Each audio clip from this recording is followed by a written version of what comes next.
All right, we're back here with the Sports Rabbi Josh Halleckman. Welcome aboard to the Sports Rabbi Show, Holyland Hoops, where we bring you the best of Israeli basketball, all the way up north to Nahariya and down south, Eilat, and all the great cities in between, whether it's Tel Aviv, Jerusalem, Cholon, Rishon LeZion, and of course, Ness Ziona. And we are going to talk a lot about Ness Ziona. And to do that today, of course, we have one of Ness Ziona's former assistant coaches, also was an assistant coach with Maccabi Tel Aviv, Bnei Herzliya. It is none other than AJ Mitnick. How you doing today, AJ? What's going on, baby?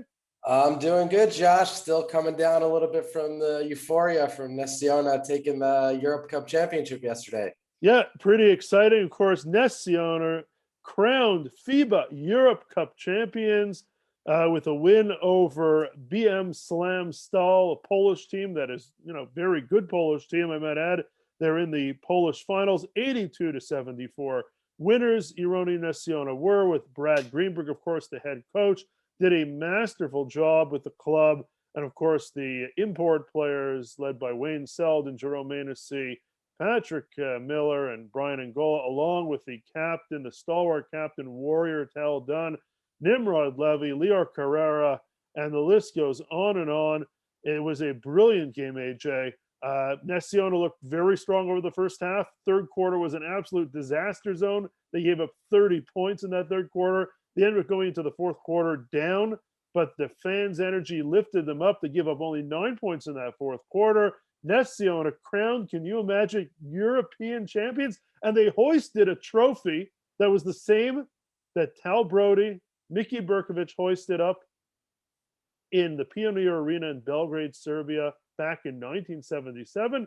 Just a little different color. Then it was gold. Now it is silver. But literally, it's the same trophy. Could you imagine? Who would have ever thought at the start of the season, AJ, we would have said Ness Ziona is going to be a European champion? Would have you believed that? Well, Ness Ziona, forgetting like the unbelievable accomplishment for being such a small city and accomplishing such a big sporting achievement for their city. At the beginning of the season, their team looked terrible. They didn't do the greatest job building the team. I mean, it was during extremely tough conditions because of the coronavirus, but they kind of were a little forward heavy. And they managed throughout the season to both change their team concept and upgrade their roster. That they brought in Wayne Selden and Angola. That really gave them a dynamic backcourt that you saw again. FIBA Europe Cup was, above the league. Just the level of energy, athleticism, and talent that they brought to the table. They brought Jerome on board. That really, it's incredibly impressive that they went from being a team that looked at the start of the season like they should be fighting to stay in the league. In the Balkan League, it looked rough for them. And now, look, it's April 26th, April 25th, they took a title. So Yeah. that's really unbelievably impressive. They start off the season, the domestic league, 1-5. Davian Barry, Jordan Murphy, a couple of the foreigners that were brought in. Of course, Patrick Miller was the only survivor of those foreigners. Quan Cheatham was in there as well. Things just did not click. And on paper, Jordan Murphy came from college, big, solid, old-fashioned forward center, guy that's going to pull down rebounds. Davian Barry, who has a good career out there. Quan Cheatham, a good shooter, and things just did not work. But you got to give credit to management, to Mayor Tapiro and Yaniv Mizrahi and Brad for identifying that at 1-5, you're in trouble of being relegated, and two teams were going to be relegated, and they had to go and spend money, and spend money they did. Better to spend money and stay up in the top league than to be relegated and then, of course, lose out on TV rights, so forth and so on. But they were smart. They made the moves. They brought in the players that they had to. They had to pay a little bit of money, bringing in a player like Jerome Manissi, coming in from South America, Brian Angola, who was wanted by a number of teams, Wayne Selden, of course, a former NBA player, 124 games in the NBA. You're bringing in solid players, solid attitudes, solid veterans, and you're bringing guys in that know what they had to do. They come in during the international break in November, Selden a couple of weeks later, and they get into this FIBA Europe Cup tournament in the bubble in Poland in, of course, January. They win their first two games. They already advanced. They play the same Polish team. In their third game, they lose, wearing their white uniforms, I believe, not the navy uniforms that have become this big hit, the undefeated uniforms. They go into the bubble in Amsterdam, or right outside of Amsterdam in Holland in March. They win their round of 16 game. They win their quarterfinal game. and into the Final Four. Wayne Selden with a huge three-pointer with about 10 seconds left in the game to propel Brad Greenberg's squad. And of course, Brad Greenberg, we should know, been coaching for what, about 100 years or so. He was an assistant coach with the New York Knicks. He was an assistant coach, get this, with the San Diego Clippers. Yeah, that's Okay, wild. so think about that for a minute, folks. If you ever did, you know the Clippers started in San Diego, right? Or they really started somewhere else before they even got there. But he was an assistant coach with the San Diego Clippers, the New York Knicks. He was the general manager with the Philadelphia 76ers in '96 when they drafted Allen Iverson. Coached in college, coached Hapoel Jerusalem, of course, to a very successful European season less than a decade ago, and took a league title with Maccabi Haifa. This is a decorated coach. I couldn't feel better for Brad Greenberg, AJ. It's another feather in his cap. And I asked him last night, where does this rank up for you? And he says, well, it goes into my bucket of memories. And then he just shifted, of course, all the praise onto the players, AJ. I mean, I think in the grand scheme of things, it's pretty cool that the GM of the Sixers that drafted Allen Iverson coached a team that came into the fourth quarter of a European final down. And they were led by two young up-and-coming Israelis, one of them being Nimrod Levy, that Brad coached multiple years. So you can really give Brad a lot of credit for Nimrod's development. I think if anything, Brad's the guy who gave him his first stage, to really get big minutes and big production in the first league. In Ashdod. And now Lior Carrera, who went through very serious knee injuries, and really just for them to have a career is impressive. For him to be on the floor and making impact defensive plays, scoring on fast breaks, that, Brad really made a big impact on Israeli basketball. You can go back and look his last title in Maccabi Haifa. Gal Mekel made the NBA next year. So, I mean, big tipping your hat to Brad, just not only on his team accomplishments, but he's really helped a lot of players, Israeli players, take big jumps in their career and accomplish things that really many Israeli players can only dream about. Yeah, AJ, you look at the team, right?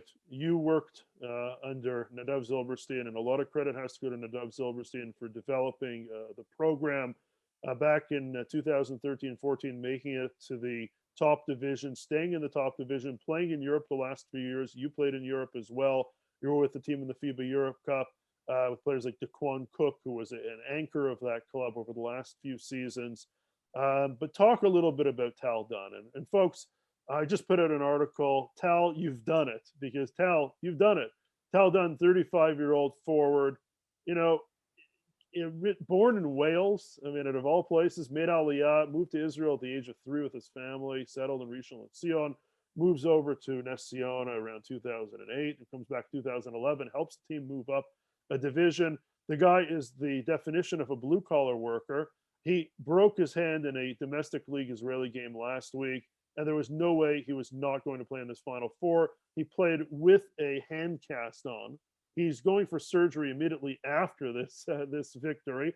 His head gets split open in the semifinal in the first quarter. They had to staple his head. They literally stapled his head together to stop the bleeding. He then went for stitches, had to wear a huge wrap around his head. The blood streaming down his face. AJ, is this guy the consummate warrior professional that you've dealt with in your career? Talk a little bit about. So first of all, I think if someone out there hasn't seen a picture of Tal Dunn, what he did in the FIBA Europe Cup semifinals, there's a nice picture floating out there. Maybe one of your kids can find it to share screen of Moran Salzberg, the physiotherapist of Ness Ziona, taking care of Tal with just blood all over his face. That I've never seen anything like it, in person. Coming out playing with a broken hand, literally getting his head split open, and when he went down to the locker room, it's 99.99% of players out there in the world, they'd be done probably for the season. He came out and played in the third quarter. He really.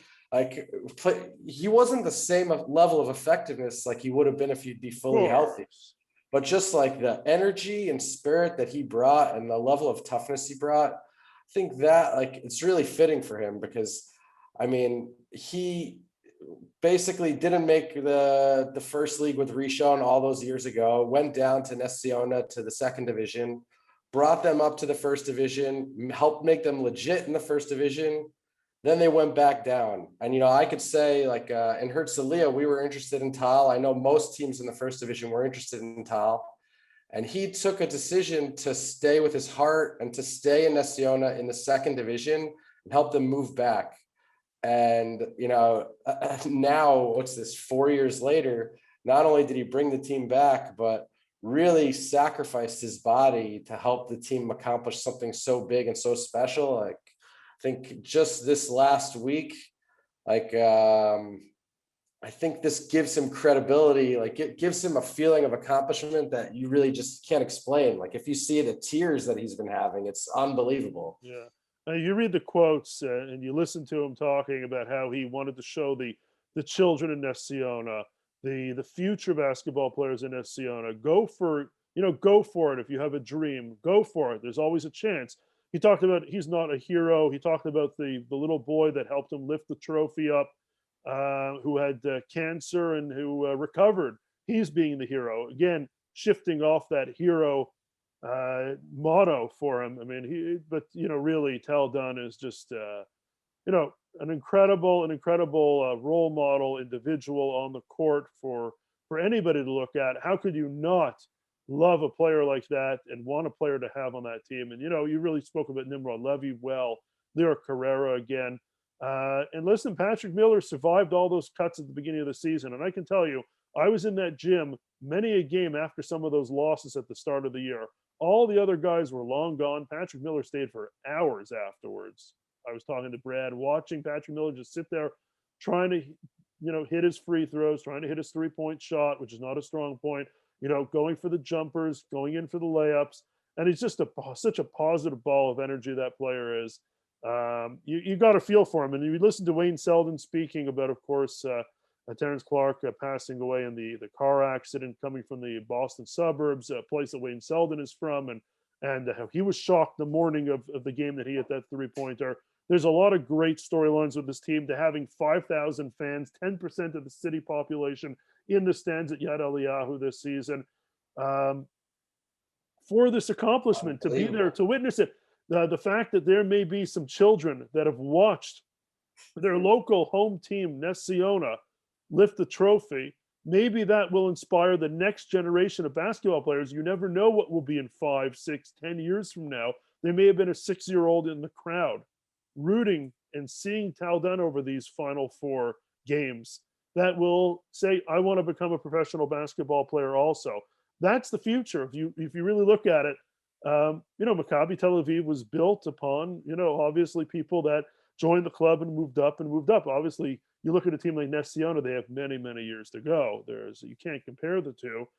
They have to first get a new arena. I mean, they're playing out of a kind of high school gym that seats around 1,000 people, 1,200 people. It's a great place to watch a game, don't get me wrong. But they've also apparently been offered now, of course, by winning this tournament, to play in the Champions League next year.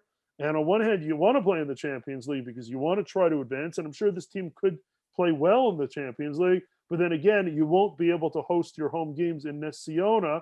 And that, I believe, is an issue for a team and a community like Nessiona that you were a part of, AJ. Talk a little bit about how important it is to the community this team was.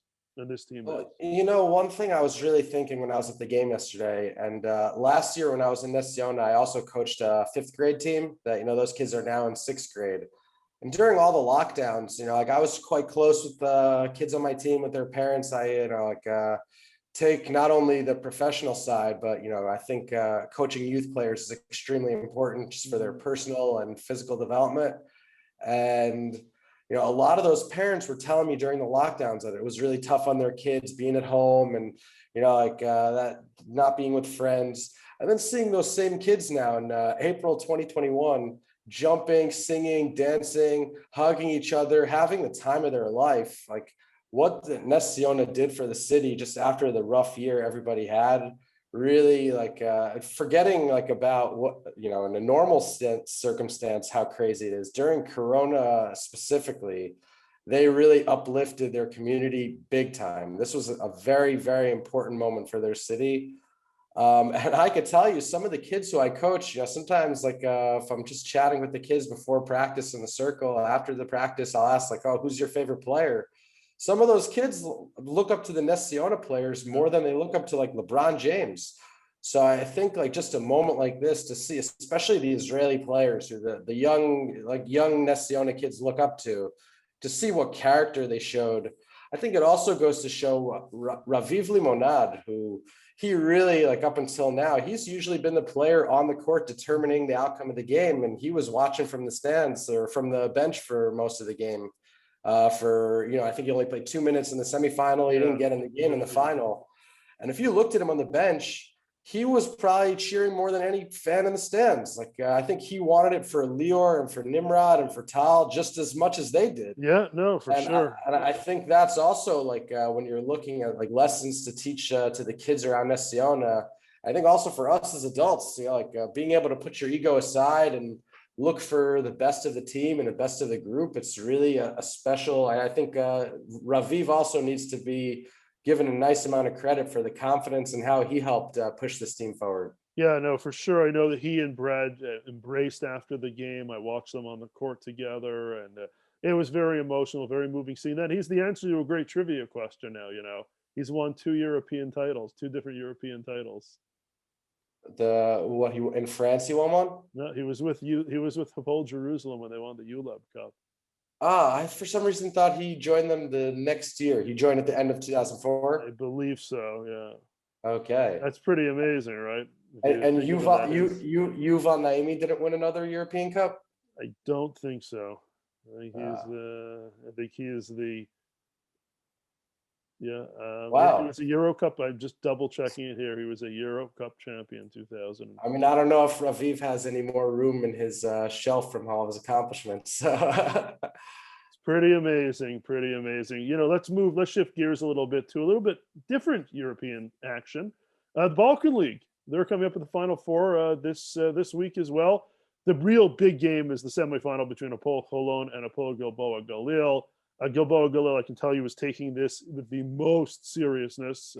Which they should. Yeah, I was speaking to a number of the people out there yesterday and over the last 2 days. They are taking this as they want to win this title. Hapoel Holyland, Coach Stefanos Dedos, after the game last night, came out and started complaining, saying, I don't understand the league, how they allow Gilboa Galil to play their Jerusalem game next week, and why we're forced to be playing Bnei Herzliya now. And, they've been playing game after game after game. So he definitely has somewhere to complain about that. But he definitely was firing his first shot yesterday, saying that, we are not going to give up on a title. And, even if it's the Balkan League, which some people say, oh, the Balkan League, they're going to take that game seriously. The other two teams, of course, will be playing in the other semifinal. So either Gilboa Galil or Holon is going to go to the final on Thursday. That semifinal really, you could say, is for all the marbles, because once they get into the final, we know anything can happen, but the Israeli teams have been much far superior in this tournament throughout the competition. So I'd be very shocked if there was some kind of upset. So this game Tuesday night at 8:00 is going to be massive, AJ, and I'm looking forward to it.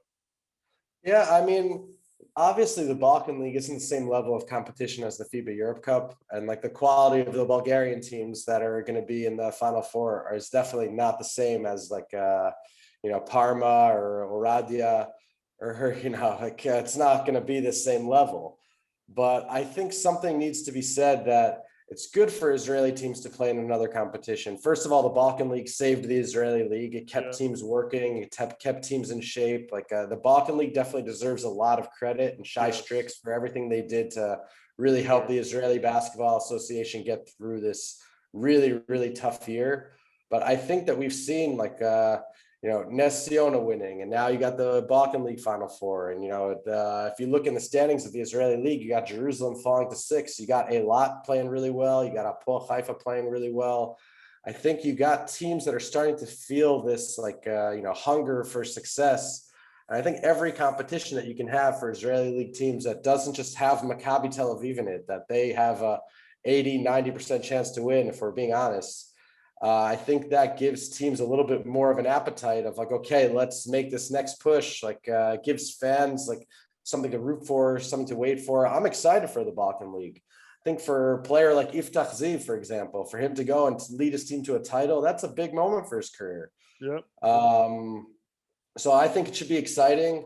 And I think also a lot of credit needs to be given just to, Israel in general for how they handle the vaccine, and for the Israeli Basketball Association for taking advantage of bringing these big events to Israel, because it's awesome. No, it's fabulous. There's no question. I mean, to even be in the discussion to host the Champions League final for Holon was also an accomplishment in itself. It's fabulous. It's very Israel deserves a ton of credit for being able to put on the show. And you were there last night. You saw it. Went off without a hitch. Looked great. Fans in the building. It's exciting, and there's going to be plenty of fans tomorrow for the Balkan League semifinals. That's for sure, AJ. Yeah, I mean, people here have been waiting for events. I mean, like, I've been trying to get restaurant reservations, and like, you can't get a reservation for a month right now. So, I mean, just having really awesome events like this, it's really something special, just specifically in this time, like after everything that we've been through. So I think it should be a great game. I think Holon and Gilboa have both been playing excellent basketball lately. Both high energetic teams. I think it should be a great matchup. Yeah, so let's move over into the Israeli league games, and we can give you an idea of how these teams are coming into the competition. Of course, Hapoel Holon, they defeated Bnei Herzliya, a team that's kind of on the edge near the relegation zone right now. They won 90-85, but the big story here is Tyrus McGee, 28 more points. The guy just scores and scores and scores some more, and it doesn't matter who they're playing at this point. Doesn't matter if he starts, comes off the bench, nothing. It doesn't matter. I mean, he actually started the game yesterday after coming off the bench for a while. He's just fantastic, and he's just, just a level above all the other players right now. And he's getting hot at the right time, because I think if they want to try to take it in the Champions League, which is next week, and we'll discuss that early next week about what's going to be going on in the Champions League. But Holon has a they're going to need a score like Tyrus McGee, especially like a team against San Pablo Burgos, who has some big players. They are an ACB team. So they're getting in good shape, and they're going to be in good shape going into the Balkan League semifinals. Nate Sestina, I love this guy that they picked up for basically a song, coming from Kentucky. He had 12 points. Maxime Dejau starting to look back to himself again. And Cody Clark, of course, had a great game for Herzliya. The one little point I like to pick on Herzliya is Yair Kravitz with 19 points, which is great to see a young Israeli player like that, who featured on the under-20 team, AJ, finally starting to really show what he's worth. Yeah, I mean, he's starting to show what he's worth, but if you ask me, I think for Herzliya that they really have their backs against the wall. I think they need to take a long look at their rotations, because they've lost 7 in a row, and they have 6 games left, and it's 6 games left. Maccabi Haifa looks pretty good. They got 4 good foreigners, and they got Roman Sorkin, who's playing unbelievable. So I think they're going to have to take a hard look at their rotation. I like Yair, but that -6 plus minus to start the game, I think they're going to have to find a way to get a little more out of their starters. I personally think that Max Heidinger is he should be starting and playing 35 minutes for them. I think that he's one of the up and coming Israeli talents. I think he's shown he's just an incredibly gifted scorer, just as good a scorer as many Americans throughout the league.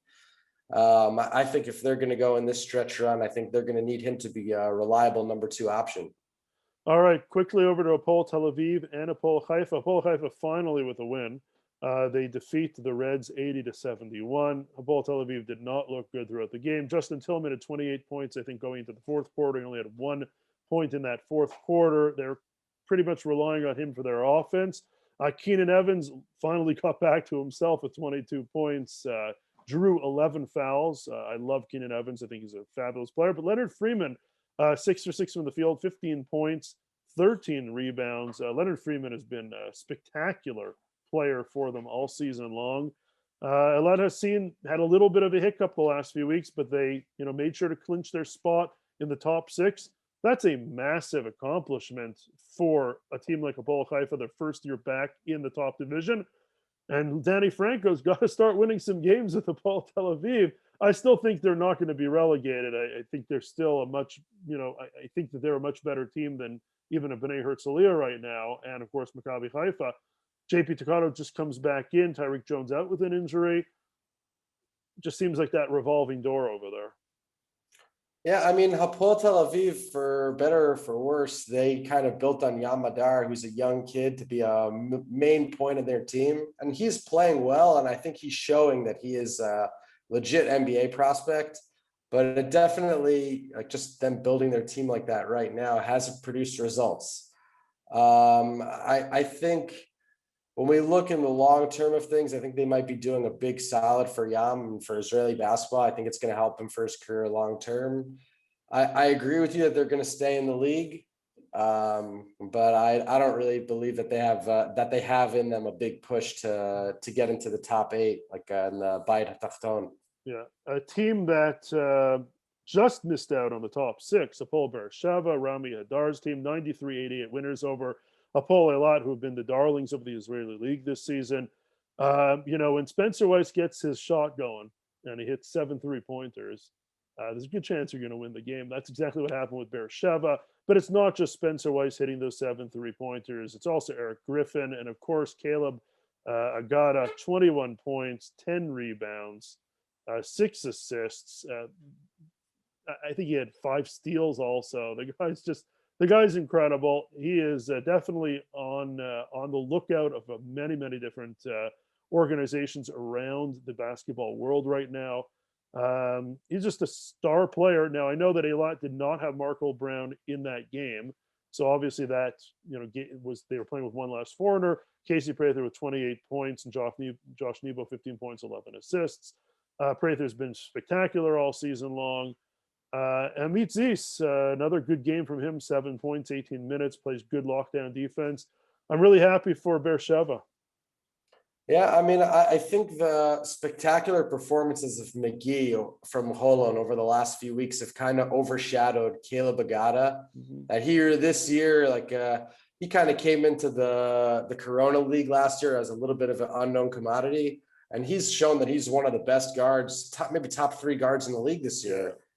And I mean, Beersheva historically, I mean, in this Rami Hadar era, they get a lot of quality from a lot of guys, whether it's Travis Warwick or also, Tom Mayan coming off the bench for a few minutes.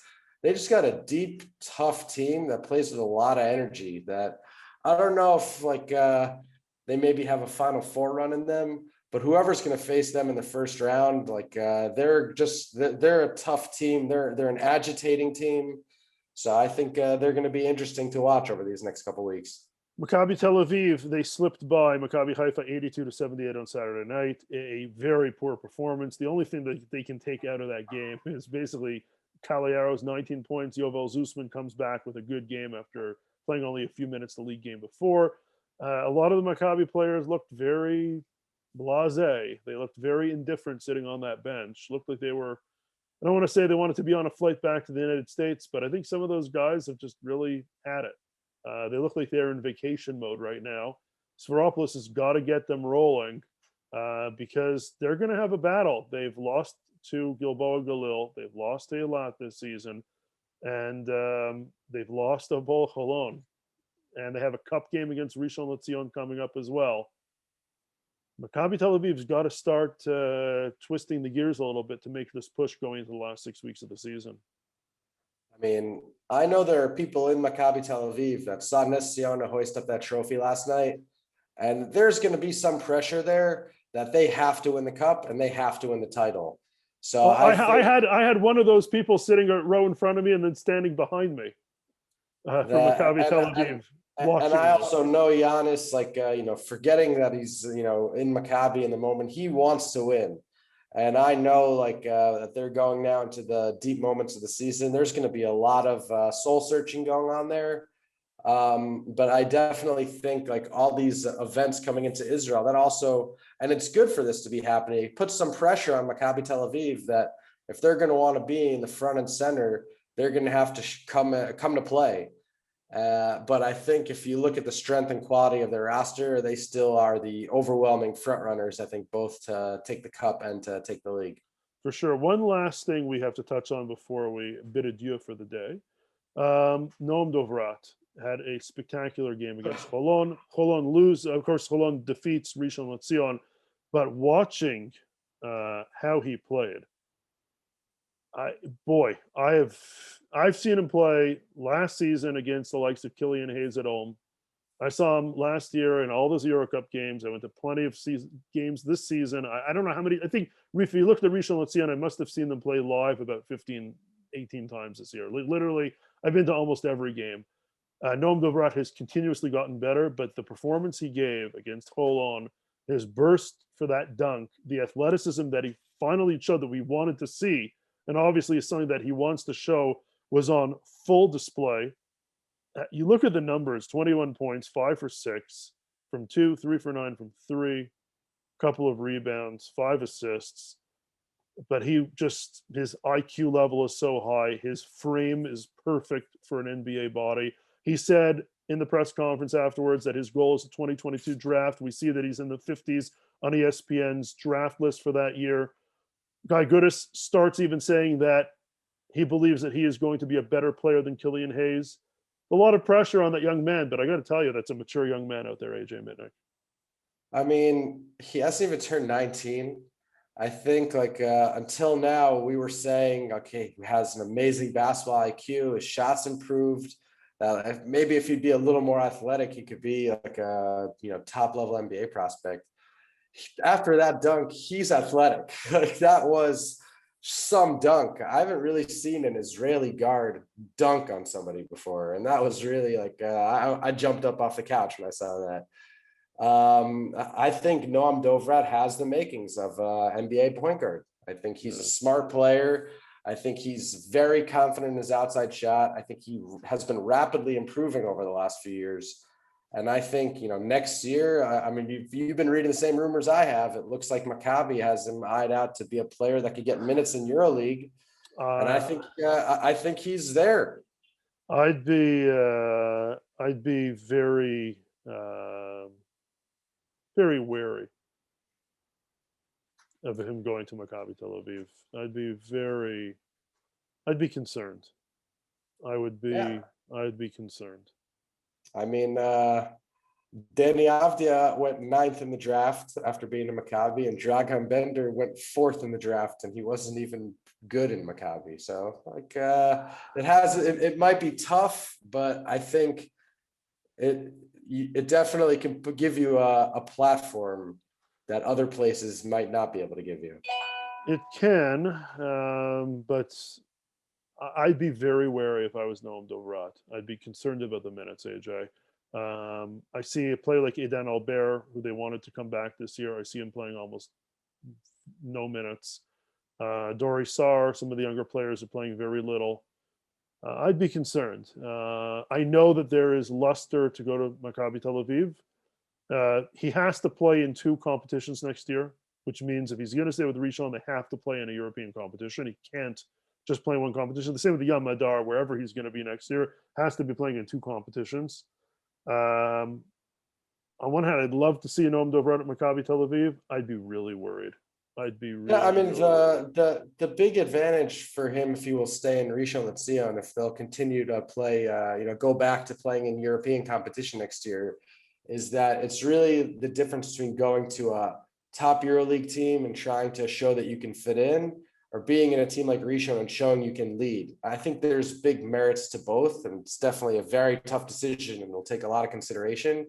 But if you ask me, I think he's shown, to me at least, that he can adapt to higher levels of play. So I have a lot of confidence in Noam Dovrat. I think he's going to have a fantastic career. I think just Israeli basketball in general, we should look around. You see what Tomer Ginat and Rafi Menko are doing in France.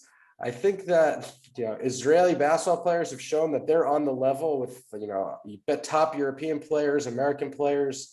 And I think I'm not looking at Noam Dovrat like he's a good Israeli prospect. I think he's a top EuroLeague NBA prospect, legit.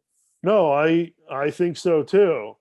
Again, when it comes down to this pressure that Maccabi is going to be under to perform in the EuroLeague, is Giannis going to have the trust and faith to play Noam Dovrat in those big minutes? And that's where I'd really super be concerned. And if you look at the Israeli league also, he talked about playing youth, youth, youth, youth.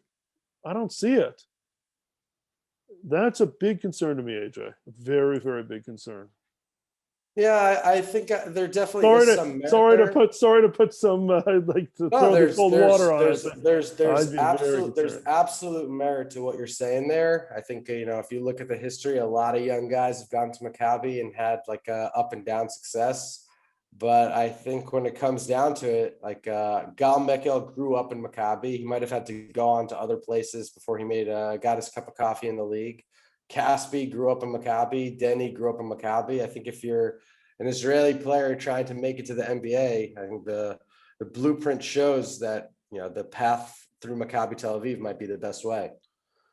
Could be. It very well could be. AJ Mitnick, an honor and a pleasure to have you on board here. Let's just quickly run through the games that are coming up to end this second round of games.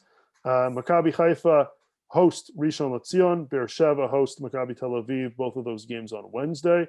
Nahariya hosts Nes Ziona on Thursday. Saturday night, Hapoel Holon visits Hapoel Tel Aviv. It's going to be a really rough game. And finally, to close up the second round of games on Sunday, Gilboa Galil travels to Jerusalem for a game in Jerusalem. We didn't really touch on today, but we'll touch on next week. There's a team that we'll have to see how they do in that Gilboa Galil game, but I think it will tell us a lot as to how they're coming along under Yonatan Alon, who's taken over the reins as head coach, AJ. Yeah, I mean, I think it speaks a lot to how a lot of other Israeli basketball teams have stepped it up, that we just did a whole podcast and really only touched on Hapoel Jerusalem. So I think they also are going to have a lot of pressure going into this last month of the season because, we might be forgetting about them with everything all these other teams are doing. Well, that's for sure. Of course, the kudos go to Nes Ziona this week. Congratulations on capturing the FIBA Europe Cup. We're going to be watching the Balkan League, and we're going to be excited to see who's going to take that trophy. And then we're into the Champions League Final 8 next week, AJ. Looking forward to speaking to you again early next week, and we'll be talking all about that and wrapping up all the games we see and looking forward. Lots of basketball, lots of fun. Of course, there'll be the silly season coming up as well. Maybe we'll find out where Noam Dovrat is going sooner than we really think. AJ Mitnick, where can people reach out to you if they want to throw you a line? You can reach me on Twitter or Instagram. You can find me. All right, me, of course, at the Sports Rabbi, Twitter, Facebook, and Instagram, sportsrabbi.com in English and in Hebrew for the latest in Israeli sports. And of course, just follow us day in, day out. We're here for you, bringing the best from the Holy Land. AJ Mitnick, an honor and a pleasure to have you on board. We'll speak to you next week. Take care, Josh. Be in touch.